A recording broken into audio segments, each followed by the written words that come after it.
What's going on, guys? Welcome to week number 6 of our All Teambuilder Dynasty in NCAA 14. Apologize I did not get this to you guys on Saturday. There's a lot of things going on for me on Saturday afternoon and Saturday evening. But nonetheless, it is here. It's finally here, Sunday afternoon, able to post this finally. And I'm excited to bring this week to you guys because there's a lot of good stuff going on. A lot of good matchups. We got Scranton State at Georgia A&M for the game of the week. Not so much because of it's a good matchup, but because you guys haven't seen those two teams, so I'm excited to bring that game to you. We've got Kentucky Tech at Cape Coral, so Cape Coral looking for a W to try to save their season, to try to get themselves back on a little bit of a run.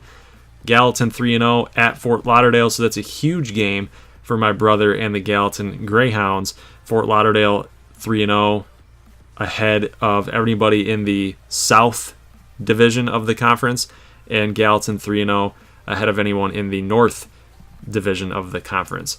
So, guys, let's check out the Heisman Watch. So we got some good players on there. Greg Ward, Scarborough, Mayfield, Gaskins, Fournette. So a lot of players that were really good in 2016.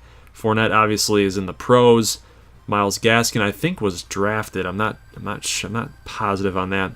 But like I said before, in the very first episode of this series, we ended up using the 2016 rosters and did not update them to 17. But just so you know, we will be updating the rosters going forward so that in dynasties going forward, we will have updated college football rosters to be a little bit more realistic. I mean, how can we talk about realistic when we've got these teams infiltrating college football, right? But nonetheless, let's get into this gameplay here. We got Gallatin and Fort Lauderdale leading us off, and then we will have Daytona State versus Carolina Atlantic, and then the last game is the game of the week, Scranton State at Georgia A&M. So, going forward, let's go. We got Travis Monahan here with a rushed 13 yards to the right. Isaiah Bracken with a sack on Corey Summers for a 10-yard loss. Huge play there. 2nd and 20 is what it's forced. Look at Isaiah Bracken there. Just blew by that right tackle. Summers, he's got speed, but he's unable to use it on that play. Monahan going in motion. He's wide open down there, but instead Summers decides to pass up the middle to Houston McNamee, who's double covered and just unable to get the pass completed. And that's going to turn the ball back to Dylan Fernandez. So on the opening drive, let's check out Dylan Fernandez. He has got wheels. Great football IQ. He's kind of like, I described him like this in the very first week of the season as they played Clemson. He's kind of like a Deshaun Watson, at least in college, right? He's got speed, football instincts, right? He knows where to go and what to do with the football. Just like right there, he had pressure coming from the sides. He knew the middle was going to be open. Terrence Livingston is up the middle there for a 42-yard touchdown. Fernandez 3 of 3 for 66 yards and a TD. Let's flip down to Summers and the Gallatin Greyhounds offense. Looks like he's going to get tackled, but he busts it off and then pitches it to Preston Anderson for a 6-yard touchdown. So Gallatin responds 7-7. After a couple of possessions being flipped, Summers rolling back to the right, sees Keyshawn Sharp deep. He's open. Touchdown. Keyshawn Sharp, 43-yard touchdown. Great throw. Great catch. Good job on that connection by Summers to extend the play number 1. He had 3 guys chasing him, looking for the sack, and then it just dropped it in the bucket for Keyshawn Sharp. So, Gallatin up 14-7. Can Fort Lauderdale respond? Fernandez dropping back. He's got a little bit of pressure, but now he's got time. Finds Curtis Briggs for a 15-yard touchdown catch. 9 of 10, guys, for 2 touchdowns for Dylan Fernandez. 14-14 now. We're middle second quarter. Look at this. Big situation there. Gallatin decides to go for it on 4th and 1, and Jupiter Wells is unable to get there. Turnover. But there's a challenge. Fort Lauderdale stuffs Jupiter Wells, and the head coach for Gallatin is going to challenge this call. It doesn't look like from any angle that the CPU is going to give him this call. They didn't even show him at his furthest point, even near the line of scrimmage or the line to gain. And the call is going to stand. So Fort Lauderdale gets the turnover. Fernandez gets back out on the field. He's got a 1st and 10 now. New set of downs. He's going to scramble up the middle. Looks like Priest is going to make a tackle here, but he's going to shrug it off. Fernandez dives. Do not fumble away that football. You need a score on this possession. Got to cash in on the turnovers. Going to do a little hurry-up offense here. Going to bring the pressure is Gallatin, but they're going to use a flat route on the defensive end to try to maybe supplement for a quarterback spy. But it's not going to matter because Terrence Livingston finds his way up the middle for a slant route. 14 of 15, guys. 3 touchdowns for Dylan Fernandez. Fernandez back with the football. Can they extend the lead out? Well, maybe a little bit. They're going to kick a field goal here after a 4th and 8. Good sack there by Gallatin to stop the bleeding just a little bit. 24-14. Summers looking down the sideline for McNamee, and Chambers is going to pick him off. Oh boy. Bad throw there by Corey Summers.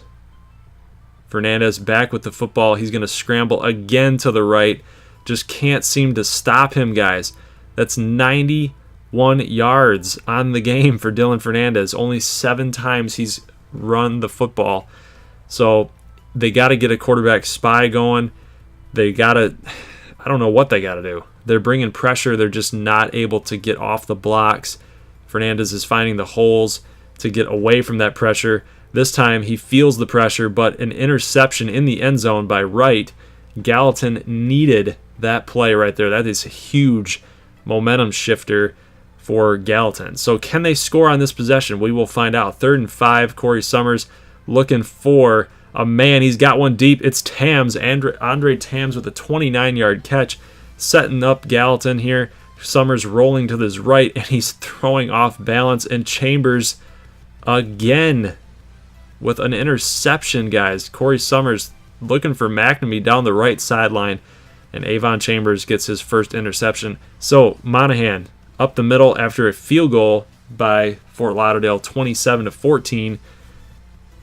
Summers starting off the 4th quarter in the right way, driving down the field. Touchdown Preston Anderson, 27-21. So Gallatin's not out of this game, guys. They're definitely not out of this game. They just have to be able to stop Dylan Fernandez, but looks like they're going to. Crabtree with an interception. Now, Gallatin has to score a touchdown here. Take that 1-point lead.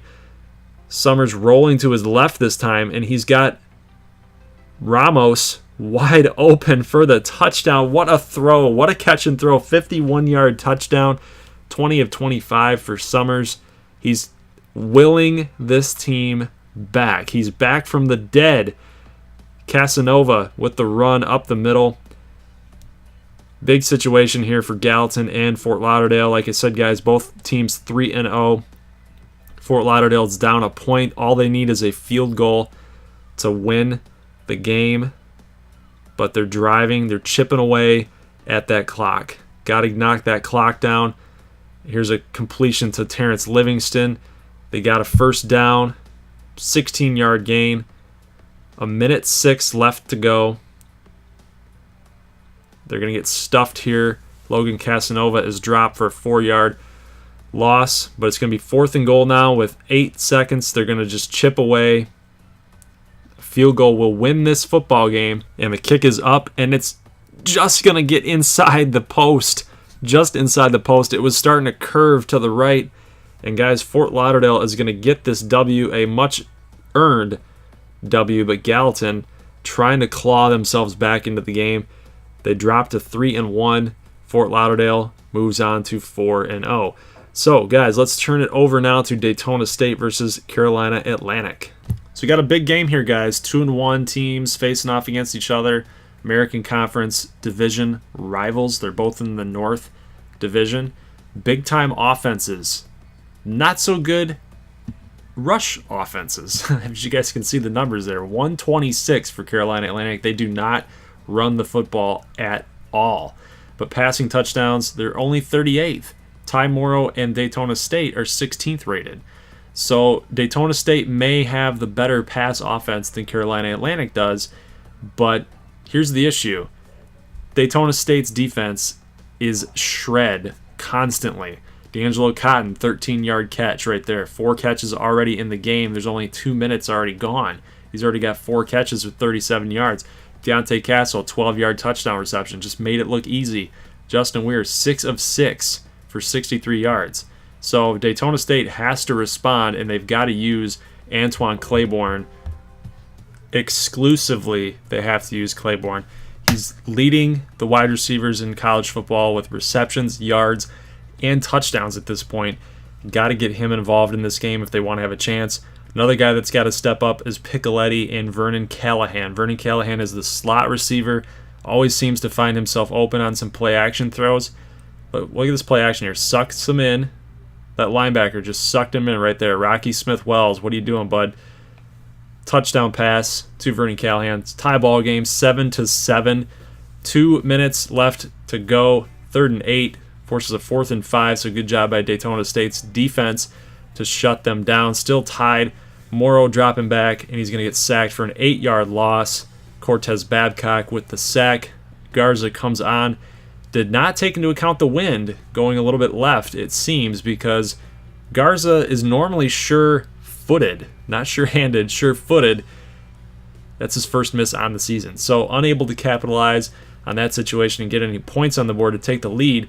3rd and goal situation. Looks like he's going to get in, but good stop there. Good stop there by Daytona State. They're going for it on 4th down. So interestingly enough, they are not going to take the lead here and take the points. They're going to try to stretch their lead to 7 with a touchdown, and Curtis Newell able to come up big with the deflection. He's a wide receiver, man. You got to catch that football. Come on, man. What's wrong with you? You got 1st and 10 now. Daytona State unable to capitalize on their offensive possession after that turnover, and Brett Willoughby is in with a touchdown on that nice little wheel route, so good job by him to make a good route running effort. Leads to a touchdown, 14-7 Carolina Atlantic. We got to get Claiborne involved here. Ty Morrow dropping back. He's got him on the slant. Touchdown, Antwan Claiborne.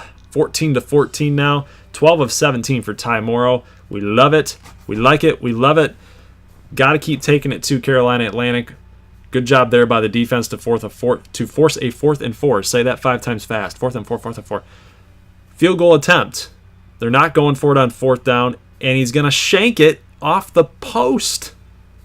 So it's still a tie ball game, 14-14. Morrow looking for his favorite target, Claiborne, and is unable to capitalize. Ty Morrow, interceptions again, man. He's leading the NCAA in interceptions. But the interceptions are a cause for concern because after that pick, Justin Weir going to run up the middle for a touchdown option play. He's not even known for his speed, and that Daytona State defense is unable to stop him. Another interception by Ty Morrow. That is his 3rd on the game. 3rd interception on the game, guys, and that one probably wasn't even his fault. I mean, he did throw it into double coverage, but Claude Silva here is going to step up big time. And you know what, guys? Aside from Ty Morrow struggling, Daytona State's defense with Claude Silva and Travis Cruz, they start to get it going. They're all freshmen right now, but eventually later on, you guys will see that they end up getting it going, and we need more plays out of Claude Silva like that. We also need Mike Picoletti to make catches like that. Good throw also by Ty Morrow. He's trying to drive them back down the field here. Antwan Claiborne, another catch with 14 yards. 7 for 106 for Antwan Claiborne. Got to score this touchdown here late in the 4th quarter. It is now a tie ball game. Brandon Worthington in for a touchdown. Guys, if Ty Morrow doesn't throw 3 interceptions, Daytona State may win this game. 21-21 now. 31 seconds left. Got to get a stop from 10. And Claude Silva, we talked about how he's going to be good, but makes some freshman mistakes at corner. Pressed Deonte Castle, and he busts off the press. Huge gain here. Field goal will win this game, but Daytona State defense unable to catch Brett Willoughby. 16-yard touchdown run. This game may be out of reach now. 28-21 Carolina Atlantic. 9 seconds, time winding down. Ty Morrow dropping back. He's looking deep, and he's going to be picked off. He was looking for Picoletti. He was open for a little while, but just underthrew him. So Carolina Atlantic, guys, gets the W against Daytona State at their place. Justin Weir had a great game. 42 attempts, 31 completions. Golden Jackals fall to 2-2. Not sure how we can fix the Golden Jackals, guys. Got to get the running game going, maybe, because the freshman mistakes at quarterback are costing this football team. Let's go to the game of the week now. We got Scranton State against Georgia A&M. Take a look there at the standings. Daytona State, like we saw, was 2-2 now. A&M 3-0 overall. And then we flip over to the North standings. Kentucky Tech, Gallatin, Clarksville, Ohio Western. They're all over 500. So Gallatin's got their work cut out for them. This game here, Scranton State just trying to get a little bit of momentum going into the rest of the season.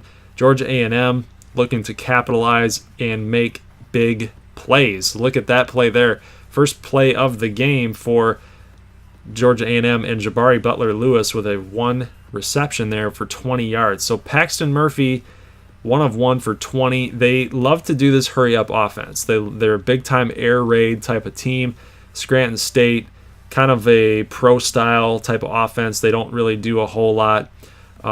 They try to implement a little bit of spread, some read options there with Darnell Dillard, their running back, but they're just not going to be able to handle this offense. Sebastian Sessions with a 28-yard touchdown reception there. Just a strike, an absolute strike by Paxton Murphy. I mean, he just threw that thing right into the seams. Boom. Right in between the corner and the safety. So Scranton State, like I said, guys, I don't know if they're going to be able to compete in this game. It might get a little out of hand. Noah Abbott, the quarterback, little pass here to tight end Tony Daigle, 11-yard catch. So Scranton State's got some players. They got some players they can work around. They're a little young. But the deal is their defense. Their defense and their offense. They don't really have a lot of playmakers at wide receiver. It's mostly just the running back, Darnell Dillard, Patrick Rogers, the other running back, kind of the third down back, and then Tony Daigle at tight end, and Calvin Quinn at wide receiver. So they've got a few weapons, but it's not enough to push them over the top. As we see Darnell Dillard with a nice rush there. 2 rushes now for 14 yards. Noah Abbott going to flip to Darnell Dillard, and he's going to run the ball to the sidelines. Actually, that's Calvin Quinn on the wide receiver option. So Darnell Dillard took the fake. Calvin Quinn coming in with the option play to the right. So they got some things going. They got some things going for him. Like I said, that's just not enough. As we see a 4th and 2 attempt with Darnell Dillard. Not sure why they didn't want to kick for the field goal for the points. Would have made it a 6-3 ball game, but instead, GAMU driving down the field. Paxton Murphy finding an open receiver, and Julio Singleton. Nice diving deflection there. Forces A&M to try to kick this field goal. You guys see the total yards there as well. So 135 for Georgia A&M, and it's the first quarter, guys. The first quarter, they already got 135. The field goal is good. It is 9-0. It would have been a 9-3 football game had they kicked that field goal. But we see Darn having a great game here so far. 3-yard reception on the screen, but good play there by GAMU to stop them.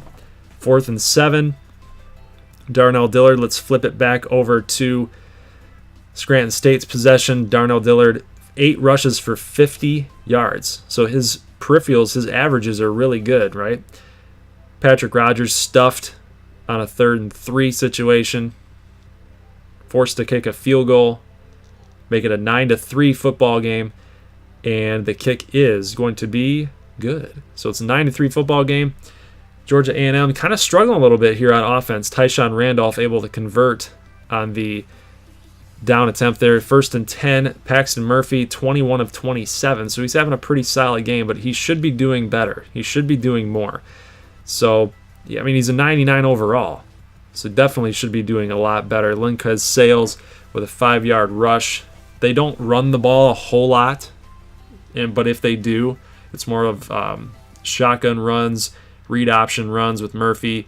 as we see a pass here complete to Tyshawn Randolph. So they've got a lot of good wide receivers. When you think of GAMU and Georgia A&M, you think of Texas Tech.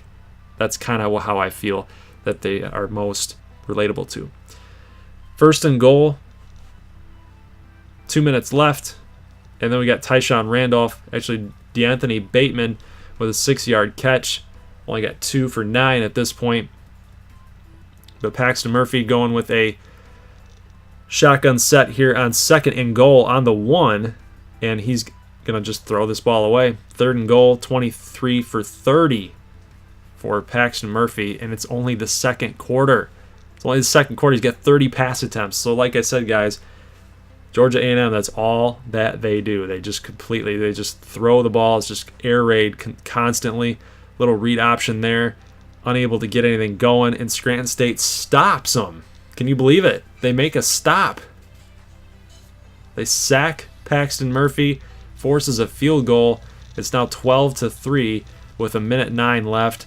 Now we got 47 seconds as Scranton State is driving down the football field. Great pass there to Calvin Quinn. Goes for a 22-yard catch. A touchdown for Scranton State will make it 12-10, so they are definitely not out of this football game. Clock is winding down. 38 seconds left to go. Noah Abbott dropping back. He's got a receiver deep, but it's going to be picked off. Georgia A&M gets the interception. Now they are driving down the football field. They have 20 seconds left on their side of the 50. Murphy going to be dropping back here, 2nd and 4. Looking up the middle, he's got a guy running down the sidelines trying to get out of bounds, but he's unable to do so. Time is winding down. They had one timeout. They should have called it to try to kick that field goal as Linkez Sales makes a 5-yard catch, but he's just unable to get into the end zone. So it would have been a 15-3 game. Would have been a 2-score football game at that point. So I'm not sure about the play call for Georgia A&M, but it's not going to matter as we go to the third quarter. And Tyshawn Randolph, that's Barry Goodlow. I keep getting Tyshawn Randolph. I want to call Tyshawn Randolph's name. Barry Goodlow makes the reception there on the, of course, 1-yard line. The teams always get stuffed on the 1-yard line. 2nd and goal now. Murphy handing the ball off to Brady Wheeler for a 0-yard touchdown run because Goodlow was in. Goodlow was in for a touchdown. It's going to be 18-3, the 2-point conversion. They went for it, did not get there. So Scranton State now, let's go to the end of the third quarter here, 36 seconds left, and Noah Abbott unable to complete a pass here, forces 4th and 2, so they are going to attempt a field goal. It's going to be 18-6 at this point. Let's go to 5 minutes left in the fourth quarter as Darnell Dillard gets the ball here. It's a 3rd and 3. They needed that first down, and Georgia A&M is able to stuff them and force a 4th and 1. So Dillard over 100 yards now. He's been the guy. Are they going to go to him? No, because Patrick Rogers is in the backfield. It's 4th and 1, and he's going to get there for a 1-yard rush, able to move the chains. He's got 9 for 42. He is the 3rd down, 4th down back. Reception here to the sideline by Calvin Quinn, the go-to man for Noah Abbott. It's 18-6, guys. They need a score, need a touchdown, but Noah Abbott's going to get sacked for 7-yard loss. 3rd and 17, Georgia A&M forces 4th and 19 now after a 2-yard loss. And Abbott dropping back, going to complete this pass here to Rufus Lee for a 23-yard catch. That keeps him in this ball game. A touchdown will make it 18-3. Abbott, no huddle offense here, trying to man the troops up. 2 minutes left to go, dropping back, going to make a throw here to the sideline. A catch by Jude Ramsey, 5 yards. 2nd and 5 now. Big down right here. 13 of 17 for Noah Abbott. They've hung in there, guys. 385 total yards against a high-powered offense. A little rollout play here, and he's looking for a receiver to the left. He had him if he just didn't overthrow it. Abbott dropping back, throws this pass down to the flare route, and Darnell Dillard gets 0 yards on that pass play. It forces a 4th and 5 They have to go for it here. Abbott has to be accurate. He's got to be accurate here. A lot of missed throws, a lot of not leading his receivers, a lot of momentum changes for his receivers, and he's going to get sacked here for a loss. So, guys, Georgia A&M comes through. They get the W. 18-6 is the final score. And speaking of final scores, let's go ahead and take a look at the Week 6 final scores. We've got Charleston State at home taking on Clarksville. They beat them 24-17. Kentucky Tech beating up on Cape Coral 31-17. And then Greenville doing the same thing against Ohio Western 31-10. And that rounds out your Week 6 final scores.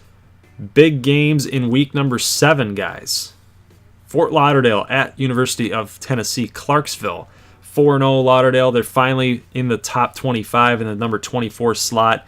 Going to Clarksville, 3-2. So big game there for both squads. We got Georgia A&M at Ohio Western, and that will be the game of the week. Simply because, again, you guys haven't seen a whole lot of Ohio Western, haven't seen a whole lot of Georgia A&M.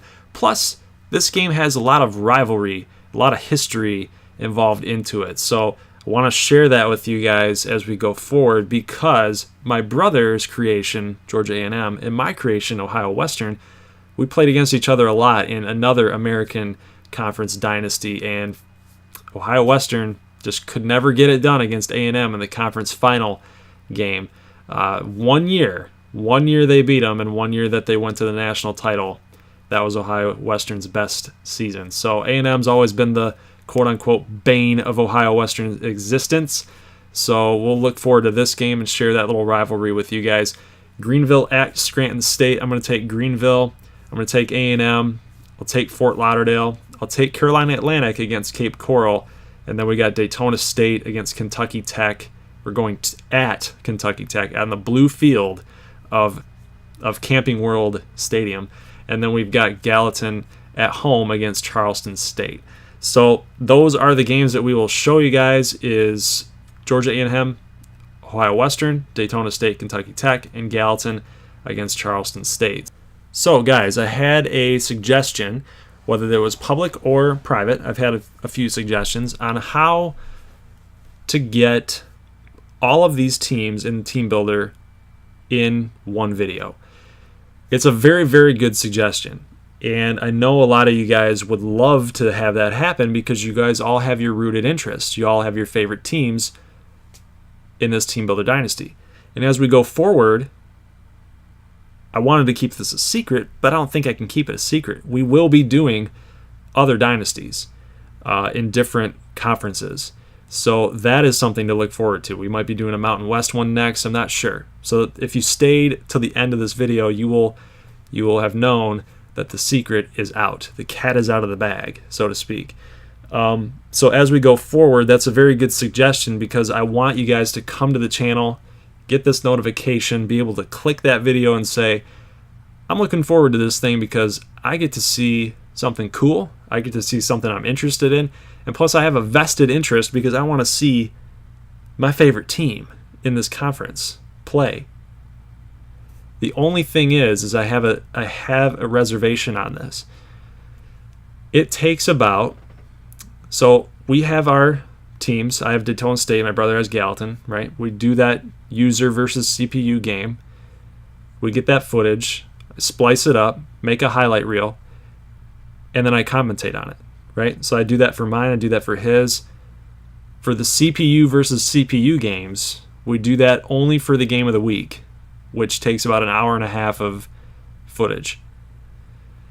If we were to do that for every team in the conference, that's another hour and a half footage for CPU versus CPU. So if we look at week 7, if we had done Greenville, Georgia A&M, Lauderdale, Cape Coral, that's 4 games at an hour and a half of footage. That's 6 hours. So that's 6 hours of gameplay footage that I'd have to go back in, edit, commentate.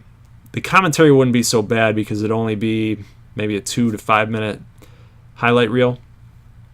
But then we get into this situation about the highlight reels. I always want to show you guys the plays that led to the touchdown, So, or the scoring plays, or the interceptions, or the situations at hand. If I were to go all the way up until each team gets inside the 20, you're only seeing scoring plays at that point. And it's going to be longer than 2 to 5 minutes anyway at that point. So I never want you guys to think that, oh, this team's always in the end zone. What's up with that? Why are they always in the end zone? How'd they get to the end zone? Is he forcing the other team to win? Is he manipulating it? And that's the thing. I don't want you guys to think that any of this is manipulated in any way, shape, or form. I like to think that all of this is a very honest simulation type of deal. And if I were to just split all of these games down to 2 minutes, you guys aren't going to see the plays that led to the end zone or the red zone or a field goal attempt or any of that. You'd be always wondering and questioning, how did that team get there? So those are my reservations on getting every single team into this video or into these videos. And the thing is that I want to do that.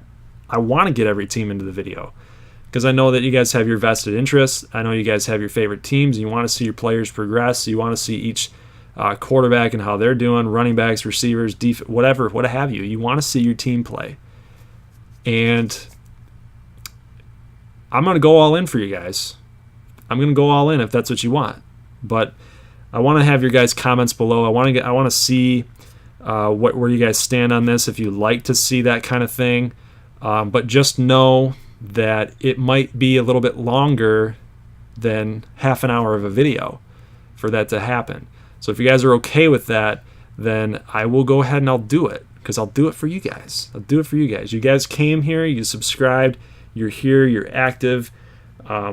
And I love it. I love the support. You guys have been awesome. But like I said, it will take some time. So we might have to maybe even split it up into 2 videos.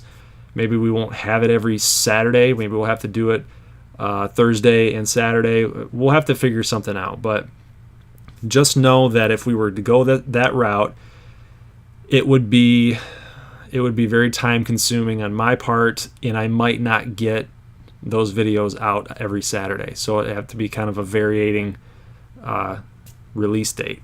So if we have another suggestion, make sure you guys post that below in the comments. I'd love to hear from you. I love your comments, by the way, too. None of you guys through Madden, through MLB, through Battlefield, through nobody has on this channel, from what I've noticed, has ever commented anything negative.